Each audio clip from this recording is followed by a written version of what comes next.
So ఇది కథ. ఇక ముగిసిన పల్లె పోరు. చివరి విడత పంచాయతీ ఎన్నికల్లో 85.77% పోలింగు. యాదాద్రి మెదక్ జిల్లాలో 90% పైనే. అత్యల్పంగా నిజామాబాద్లో 76%, సిరిసిల్లలో 79%, రాష్ట్ర వ్యాప్తంగా 3 విడతల్లో కలిపి 85.3% నమోదైతే అయిపోయింది.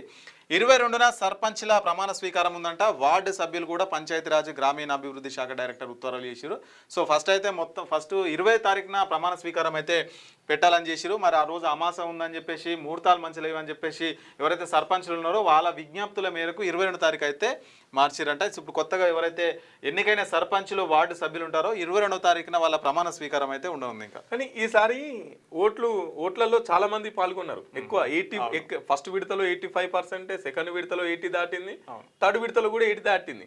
హైదరాబాద్ కార్పొరేటర్లు అనుకో దండం పెట్టాలి, రా ఓటేసిపోవాలనాలి. కానీ ఊళ్ళల్లో పోయి మరి ఓటేసిరు. చాలా మంది దీంట్లో పాల్గొన్నారు.